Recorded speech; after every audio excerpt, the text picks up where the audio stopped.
if you're making a movie, the last thing you do is all of a sudden trash the actors before the movie comes out if it's bad, and then all of a sudden you just blame the actors. It's like, if this doesn't work, who's going to get the blame? It's not going to be the owners, it's going to be the players. Here they are, one strike away, one out away. 3-2. Here it is!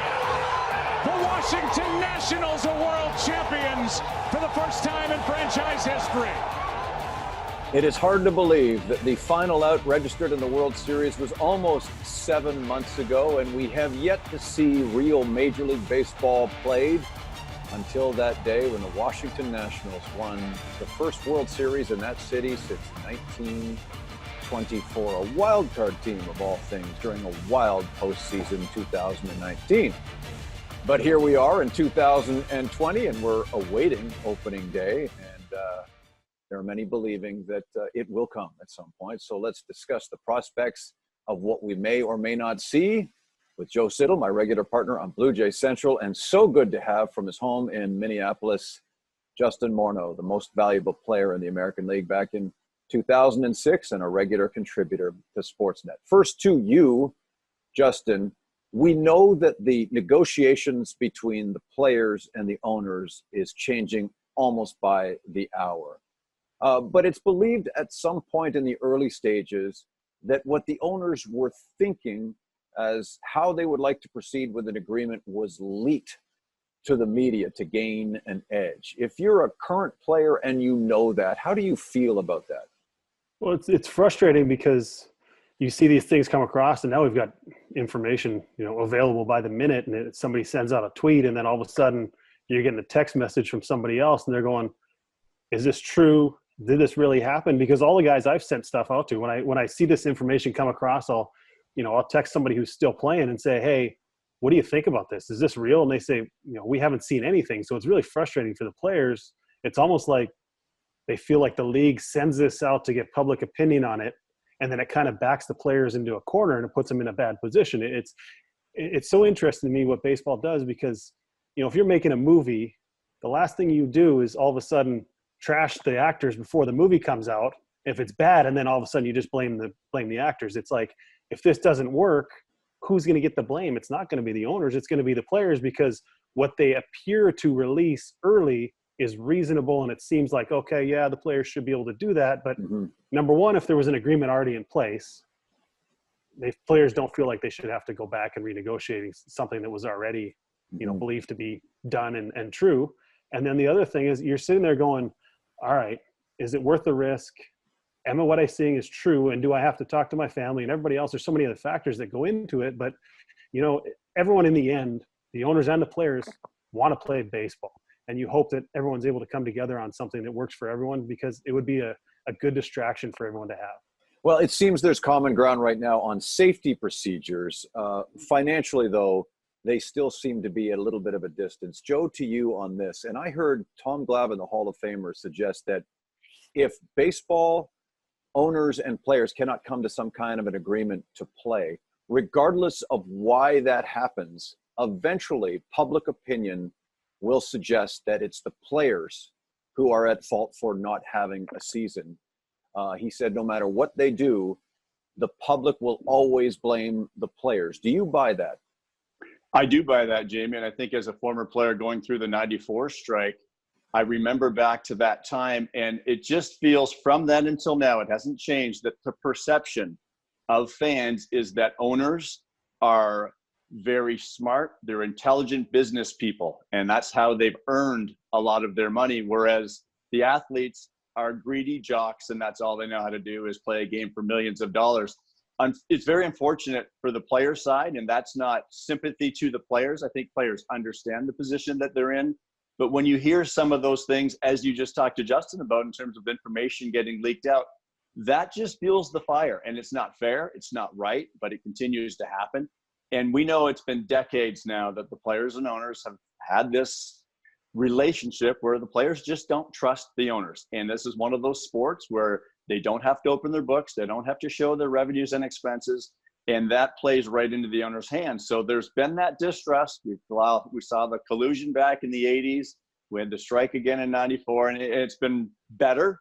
But even the last collective bargaining agreement, you can see that a lot of people criticize Tony Clark for the things that he gave in on, and that we've come to a game now where the young players are coming into the league making very little money, the minimum for the first few years, and they're slowly phasing out the veteran players in their 30s because they supposedly can't perform. Don't tell the Washington Nationals that, but that's where the game has come. It's been a distrust for many, many years. So from the player side, that hasn't changed.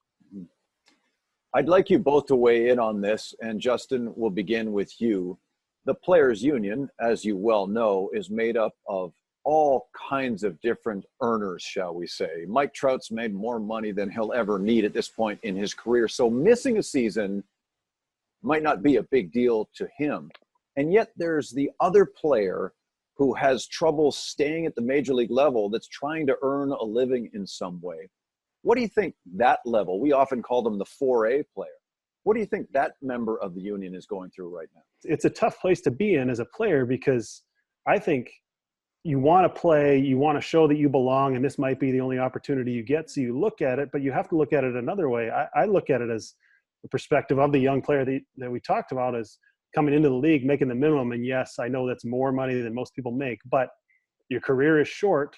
Are you willing to risk it? If you're a guy like Mike Soroka, a guy who was, in the top rookie of the year voting last year, a guy who's at the start of his career, what happens if he contracts this virus? What happens if it affects his lung, or he's more prone to blood clotting in the future? It affects his career in a certain way. He's got a shortened spring training. He's got a greater opportunity for injury. He's got so many different things going on. Is it worth it for a prospect to go out there and play, to take a chance, to have maybe an off couple of months and it affects the rest of his career?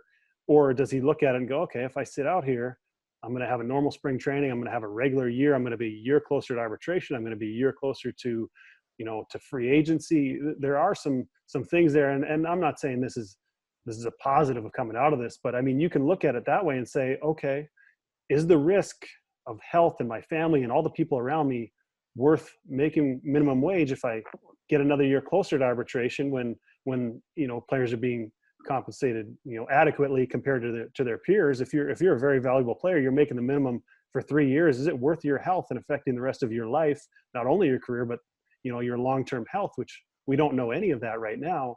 Is that worth it? I don't know. I think the toughest position to be in, obviously, is the guy you talked about, the 4A guy, the guy who this might be his last shot at playing in the big leagues and making a significant amount of money, maybe 10 to 20 times the amount you make in AAA. That's a tough place to be in. Joe, that was you at one point, right? That's exactly right. And I was that guy. And, Justin, you were probably the other guy. So this is a perfect relationship here. You've got one at one end of the spectrum, another at the other end. And when I was that guy, you just follow your leadership. You attend all your meetings. You try to stay informed of the issues and what is going on. You want to be knowledgeable, and you want to be accountable for where your Players Association is going and your union, what they're striving for. But more importantly, you are following the lead. And there were times it was frustrating because we did hear from some of the very established veteran type players. Tom Glavine came to speak to us. I remember it in spring training. Bobby Bonilla was there. John Franco was there. And they would come in, and at times they would say things that didn't necessarily make you very happy, because you knew they were coming from guys that had plenty of money. They've had long careers and established careers, whereas you're just trying to make it. Now, the flip side of that is, Justin, you said it. You're right. I'm ready to play. As soon as they say it's baseball, I'm ready to play, because you are that fringe guy and you want to take advantage of any opportunity to play in the big leagues. So whether you're a guy that's been up for a cup of coffee a couple of times or a guy that's just breaking in, you can. If you're a Mike Soroka, it's a little different. I think we're looking at a guy that's going to have a long and established career. But for all those other 4A guys, and I was in those shoes, that's exactly right. You just want to play baseball as soon as possible, so you trust in your leadership. I think, Jamie, the other guy you brought up was Mike Trout, and you're talking about a guy, when you get to that point in your career, I was the guy who had a 6-year contract. I was the guy who had that job security. I had a long-term deal. And once you have that, actually the last thing you worry about is money. The thing you only worry about is winning. And Mike Trout knows that you only have so long. You only have an opportunity. I look at a guy in Minnesota here, Nelson Cruz, a guy who's 39 years old, has played in the World Series, had big impact in some World Series games, as those who remember him in Texas. He was a strike away from winning one. And this Twins team is built to win now. If you're Nelson Cruz, do you look at this situation and do you go, well, this might be my last chance to win. This might be the last year I play, or I might not be on a team this good in the future. Is it worth my health? Is it worth going out there? Do I want to? Those are the guys for me that are the interesting ones, where they go, because they've made their money. The only thing they have left to play for is winning. And they're on teams that are built to win now. It's going to be hard for those guys to say, no, I don't agree with this. How do I walk away from this opportunity? It may be my last chance to win.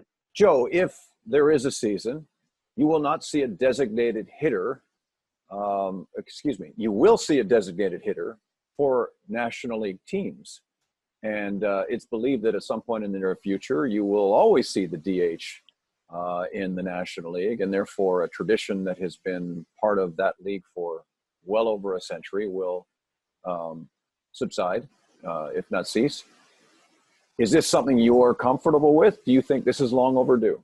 Yes, I do think it's long overdue, and I'm applauding it for sure. Now, I have changed my tune on this. As a player coming up, I love the National League rules, and as a catcher, being a defensive first guy with both the Expos and the Marlins, I benefited because of the double switches and all of the changes that are made in National League games. That helped me enter a ball game in the 6th or 7th inning. So that's why I love the strategy behind it, and especially from a player's perspective, a way of getting involved in the game. Now, as I step back further down the road, and even as a fan, no, I do not want to see pitchers hit anymore. And you can talk about the guys that do hit the home runs on occasion, but they're very few and far between. I want to see an extra hitter in the lineup. That's the way I think it should be. And I just have always been a fan of seeing – I want to see Max Scherzer and Jacob deGrom and some of the star pitchers of this game stay in a ball game in the 6th inning if they're down 2-1. I don't want to see them pulled. And I think, too, the interesting part about that, pitching changes can almost be more difficult to make for a manager in the American League, because you could almost argue that in the National League, it's almost done for you. If you're down in the 6th or 7th inning, you need to pinch hit for your pitcher. Whereas in the American League, with the designated hitter, you have to make that decision. Do I take him out in the 6th or in the 7th or in the 8th? When do you do it? Because you can do it anytime you want. So now I think that decision is much more important for an American League manager. Justin. Yeah, see, I don't know. I was the benefit of DHing almost 200 games in my career, and it really helped me stay on the field. It helped me stay healthier at times. It helped me give me a little refresher in my legs. But having played the first 10 years of my career in the American League and then going over to the National League, it's such a different game. There's so much more going on. If you're not playing, there's a good chance you're going to get in that game at some point. There's a lot more a manager, I feel like, has to do. You know, I look at it actually the opposite that Joe does. It's like, okay, when are you going to take your pitcher out on the National League ballpark? When's he up the next inning? I think it's almost easier to manage in the American League because you never have to think about losing your pitcher spot in the order and changing your defensive alignment of, you know, putting your right fielder in the 6th spot in the batting order and the pitcher. And there's a lot more going on. It's just such a different game. And having been an American League guy and with so many Blue Jays fans watching American League baseball for so long, it's just such a different game. But I like it because you get to see Nelson Cruz stick around the game. We got to see David Ortiz stick around the game a long time. You get to see these great hitters, which is why it was brought in the first place, is to extend their careers, have a little more offense. And I think that's what we're going to see. It's entertaining to see a DH hit 40 home runs as opposed to see Bumgarner hit 3 or 4 a year. I'd rather see a DH go up there and hit 35 to 40 and alter the game in that way. And he's fresh when he goes out on the mound. I agree. It's good to see you both. Justin Morneau from his home in Minnesota and Joe Siddall from Windsor, Ontario. We appreciate all of you tuning in to this edition of Blue Jays Central at Home.